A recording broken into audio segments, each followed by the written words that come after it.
सास के साथ सोने वाली बहू। रजनी और अमर की शादी को अभी कुछ ही महीने हुए थे।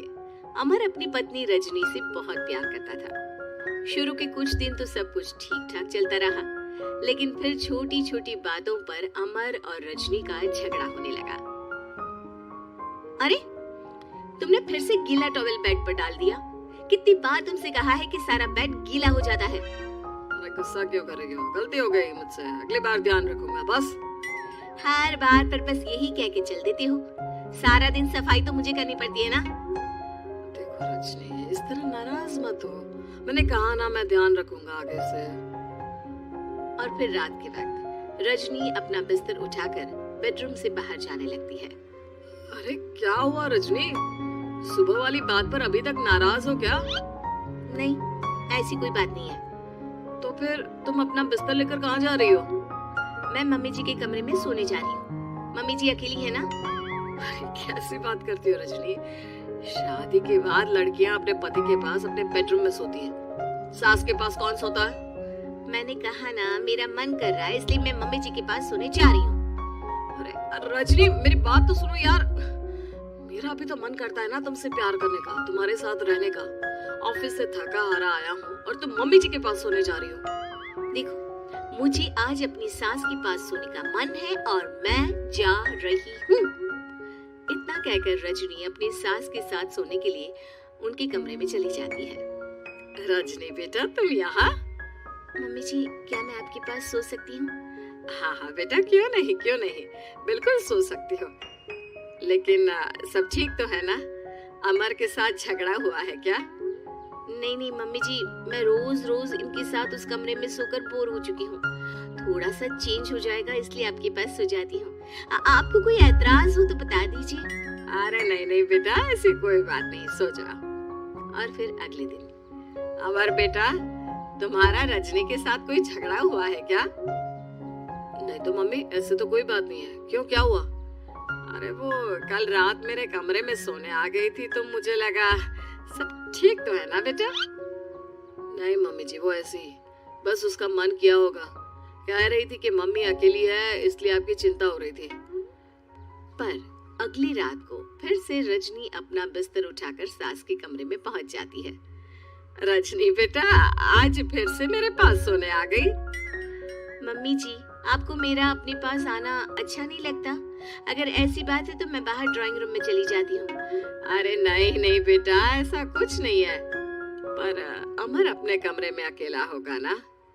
अरे तो वो कौन से 6 महीने के छोटे दूध पीते बच्चे हैं, उनको डर थोड़ी ना लगता है। इतने बड़े हो गए हैं, 1-2 दिन अकेले सो लेंगे तो कुछ बिगड़ नहीं जाएगा।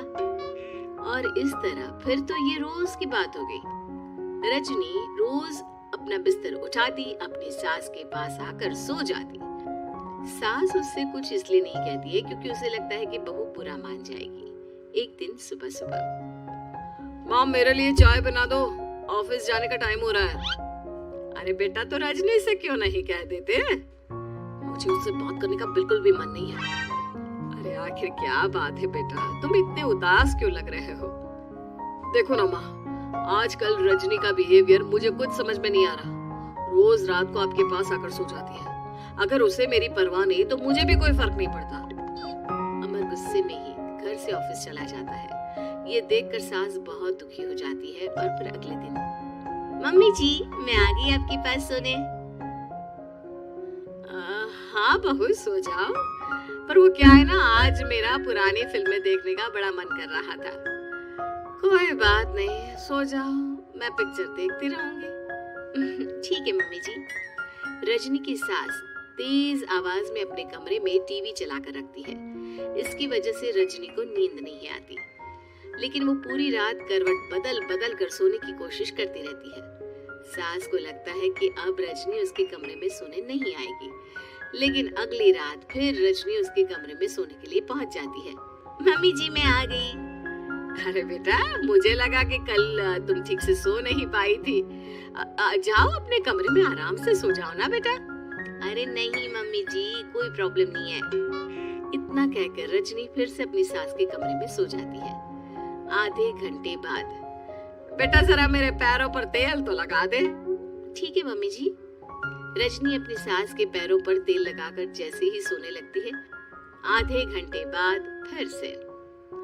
बहू, मेरे सर में बहुत दर्द हो रहा है, जरा मेरा सर तो दबा दे। ठीक है मम्मी जी, दबा देती हूँ। बहुत जोर से नींद आ रही है। अपनी सास का सर दबाकर रजनी फिर से सोने की कोशिश करती है, पर आधे घंटे बाद फिर से। अरे बहू, बड़ी जोर से प्यास लगी है बेटा, जरा किचन से पानी तो लेकर आ। अरे मम्मी जी, जैसे ही नींद आने लगती है खुशबू आग लेती है। रजनी चुपचाप जाकर किचन से पानी लेकर आती है। इस तरह रजनी की सास पूरी रात हर आधे आधे घंटे पर उसे किसी न किसी बहाने से जगाती रहती है। रजनी परेशान हो जाती है। सास को लगता है कि इस बार वो उसके कमरे में सोने के लिए बिल्कुल नहीं आएगी, लेकिन अगली रात फिर से रजनी वहां पहुंच जाती है। मम्मी जी, आज मैंने आपकी दवाई, पानी सब कुछ लाकर रख दिया है। अब आप प्लीज चुपचाप सो जाइएगा और मुझे भी सोने दीजिएगा। देखिए, 2 रातों से ना मैं सो ही नहीं पाई हूँ। अच्छा ठीक है बेटा, सो जा। थोड़ी देर के बाद रजनी की सास बहुत जोर जोर से खर्राटे लेना शुरू करती है। खर्राटे इतने तेज होते हैं कि रजनी के कानों में दर्द होने लगता है। हे भगवान, मम्मी जी को क्या हो गया है? क्या करूं, कहाँ जाऊं मैं? परेशान होकर रजनी वापस अपने कमरे में जाती है। रजनी, आज तो बहुत दिनों के बाद अपने बेडरूम में सोने आई हो। आ जाओ। वैसे भी तुम्हारे बिना मेरा मन नहीं लगता। क्या करती, तुम्हारी मम्मी के खर्राटों ने तो मेरी नींद उड़ा कर रखी है। अब मुझे यहीं पर सोना पड़ेगा। अगली सुबह। अरे रजनी बेटा, रात को कहाँ चली गई थी? मैं तुम्हें कितना ढूंढ रही थी, मैं तो डर ही गई थी। मेरी बहू न जाने कहाँ चली गई। कहाँ जाती मम्मी जी, अपने कमरे में गई थी। और आजकल ना आप मुझे जानबूझकर बहुत परेशान करती हैं। अगर मुझसे कोई गलती हो गई हो तो सीधे सीधे क्यों नहीं कह रही हैं? 3 रात हो गई है, मुझे ठीक से नींद भी नहीं आती। रजनी, ऐसे क्यों बात कर रही हो? मम्मी ने क्या कर दिया? आप अपनी मम्मी से क्यों नहीं पूछते?